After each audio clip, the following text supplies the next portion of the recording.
അപ്പോൾ ഗായ്സ് ഇന്ന് നമ്മുടെ ആപ്പിൾ അച്ചാറാണ് ഇടാൻ പോകുന്നത്. നിങ്ങൾ ആരെങ്കിലും ട്രൈ ചെയ്ത് നോക്കിയിട്ടുണ്ടോ? അപ്പം നമുക്ക് ട്രൈ ചെയ്ത് നോക്കിയാലോ, ബാ. അപ്പം നമ്മൾ ആദ്യം തന്നെ നമ്മുടെ ആപ്പിൾ പീസൊക്കെ അരിഞ്ഞിട്ടിട്ടുണ്ട്.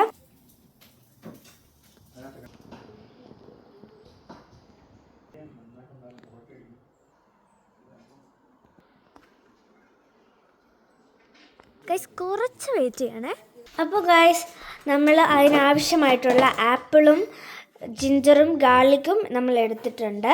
ഇതിൻ്റെ ഇൻഗ്രീഡിയൻസ് ബാക്കിയുള്ളത്, അതായത് ആവശ്യത്തിനുള്ള ഇഞ്ചി ഗാർലിക് അതൊക്കെയുള്ള ലിങ്കിൽ കൊടുത്തിട്ടുണ്ട്. അപ്പോൾ ഗൈസ് നമ്മളൊരു പാനിനകത്ത് ഇച്ചിരി വെളിച്ചെണ്ണ ഒഴിച്ചിട്ട് അതിനകത്ത് കടുക് ഇട്ടു ഗൈസ്.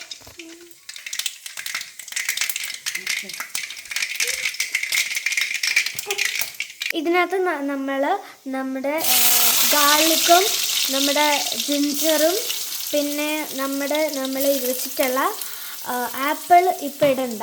അത് നമ്മൾ നന്നായിട്ടൊന്ന് ഇളക്കി കൊടുക്കുക. നമ്മുടെ ഇതുപോലത്തെ സ്പൂൺ വെച്ചിട്ട്.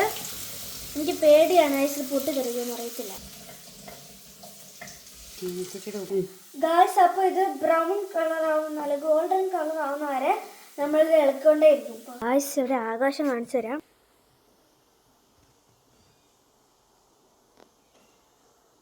അപ്പോൾ ഗായ്സ് നമ്മൾ ഇതിനകത്ത് പാകത്തിന് മഞ്ഞപ്പൊടിയും മുളക് പൊടി ഇട്ടിട്ടുണ്ട് ഗായ്സ്. പൊടി മൂത്തിട്ടുണ്ട് ഗായ്സ്. അപ്പോൾ അല്പം കായം ഇട്ട് കൊടുക്കാം.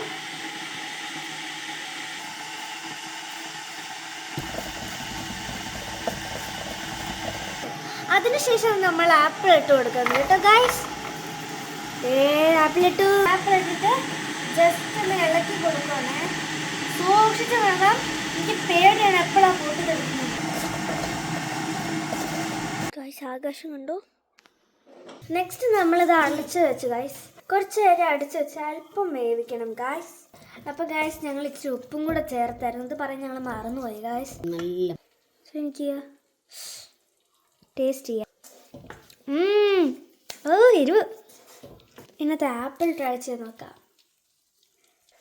അയ്യോ അടിപൊളി. സത്യം പറഞ്ഞാൽ ഗൈസ് ഇത് അമ്പഴങ്ങ അച്ചാറിൻ്റെ ടേസ്റ്റാണ്. അപ്പോൾ ഗൈസ് ഇച്ചിരി കൂടെ വിനാഗിരിയും കൂടെ ഒഴിക്കണേ. ഇച്ചിരി ഒഴിക്കണല്ലേ, മതി ഗൈസ്. ഭയങ്കര ചൂടാണ് ഗൈസ്. എന്നെ അമ്മ വായി തരണം. ഭയങ്കര ചൂടാണ് ഗൈസ്. കുറച്ച് ദിവസം വെച്ച് നോക്കിയാൽ നല്ല ടേസ്റ്റ് ആവും. നല്ല അലിഞ്ഞു പോകുന്ന ടേസ്റ്റ് ആയിരിക്കും. സത്യം പറഞ്ഞാൽ ഒരു അമ്പഴങ്ങയുടെ ടേസ്റ്റാണ് ഗൈസിനകത്തുള്ളത്.